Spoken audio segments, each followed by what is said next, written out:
High guys, welcome to జెడే farms. ఈరోజు మనం మన ఫామ్లో గుర్రకు వచ్చిన పుంజు పిల్లకి నేను ఏ ట్రీట్మెంట్ చేశాను, ఆ ట్రీట్మెంట్ ఎంత ఎఫెక్టివ్గా వర్క్ అయింది అనేది మీకు చూపించబోతున్నాను. ఈ పుంజు పిల్ల మన దగ్గరికి రావడానికి ముందు 1 డే ఫుల్ ట్రావెలింగ్లో ఉంది. దానివల్ల బాగా వీక్ అయిపోయింది. నాకైతే పుంజుని చూసిన తర్వాత కండిషన్ చాలా సీరియస్ అని చెప్పి అనిపించింది. నేనైతే బ్రతుకుతా అని అనుకున్నాను. జనరల్గా క్లైమేట్లో చేంజెస్ రావడం వల్ల కానీ, లేదా ఒక ప్లేస్ నుంచి వేరే ప్లేస్కి మార్చినప్పుడు కానీ ఆ క్లైమేట్కి సెట్ అవ్వకపోతే ఇటువంటి ప్రాబ్లమ్స్ వచ్చే అవకాశం ఉంది.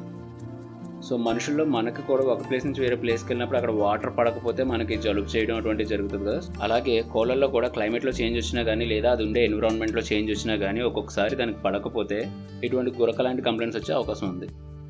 అదే కాక మనం పెట్టి ఫీడ్లో చేంజెస్ వచ్చినా, లేదా వాటర్లో చేంజెస్ వచ్చినా, అంటే అప్పటి వరకు నార్మల్ వాటర్ పెట్టి సడన్గా బోర్ వాటర్ చేంజ్ అవ్వడం కానీ, లేదా ఏ చెరువులో వాటర్ తీసుకొచ్చి పెట్టడం కానీ అటువంటి చేసినా ఒక్కొక్కసారి ఇటువంటి గురక అటువంటి కంప్లైంట్స్ వచ్చే అవకాశం ఉంది.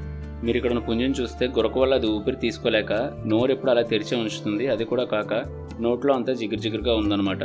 ట్రావెలింగ్ నుంచి పుంజు నా దగ్గరికి రాగానే అది ఒకటే నా కంప్లైంట్, వేరే కంప్లైంట్స్ ఏమైనా ఉన్నాయని చెక్ చేసుకున్నాను. దానికోసం నేను ఫీడ్ అరుగుతుందా లేదా అని చెక్ చేసుకున్నాను. అలాగే అరిగిన తర్వాత రెట్టది ఎలా వస్తుందో చూసుకున్నాను.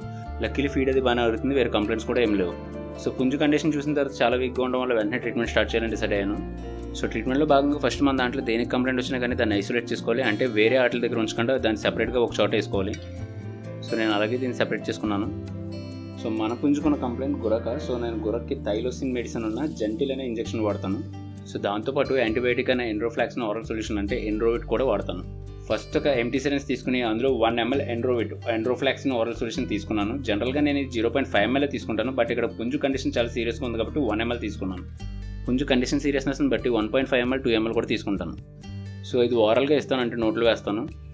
దాని తర్వాత గురకకి బాగా పనిచేసే థైలోసిన్ మెడిసిన్ ఉన్న జెంటిల్ అనే ఇంజెక్షన్. ఈ ఇంజెక్షన్ కూడా జనరల్గా 0.5 ml చేసుకుంటాను నేను, బట్ ఇక్కడ పుంజు కండిషన్ సీరియస్గా ఉండడం వల్ల 1 ml తీసుకుని ఇంజెక్షన్ కూడా 1 ml చేశాను. సో ఇలా పుంజు నా దగ్గరికి రాగానే ఆ రోజు ఈవినింగ్ నేను చేసిన ట్రీట్మెంట్ ఇది. ఈ ట్రీట్మెంట్ చేసిన హాఫ్ అన్ అవర్కి పుంజు చాలా రికవర్ అయింది. నాకు కూడా ఒక నమ్మకం వచ్చింది, ఓకే ఇంక ప్రాబ్లం ఏమి ఉండదని. నెక్స్ట్ రోజు మార్నింగ్ చూసేసరికి ఊపిరి తీసుకోలేక నోరు తెరిచి మరీ ఇబ్బంది పడుతుంది, కానీ ముందున్నంత వీక్గా అయితే లేదు ఈసారి. సో నెక్స్ట్ రోజు కూడా సేమ్ ట్రీట్మెంట్ కంటిన్యూ చేశాను, ఎండ్రోఫ్లాక్సిన్ ఆరల్ సొల్యూషన్ అలాగే జెంటిల్ ఇంజెక్షన్. కానీ ఈసారి పుంజు రికవరీ అవ్వడం వల్ల ఓన్లీ 0.5 ml మాత్రమే తీసుకున్నాను. ఎండ్రోఫ్లాక్సిన్ 0.5 ml అలాగే జెంటిల్ ఇంజెక్షన్ 0.5 ml చేశాను. సో ఈవినింగ్ మళ్ళీ ఎండ్రోఫ్లాక్సిన్ 0.5 ml వేసాను. సో ఇలా 2 days చేసిన తర్వాత 3rd డేకి చాలా రికవర్ అయింది.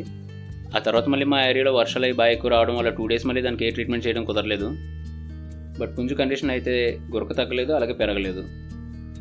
తర్వాత ఇదే ట్రీట్మెంట్ కంటిన్యూస్గా ఇంకో 4 days చేశాను. ఆ నెక్స్ట్ 4 daysకి పుంజు టోటల్గా రికవర్ అయిపోయింది. ఇప్పుడు పుంజుకి ఎటువంటి కంప్లైంట్ లేదు.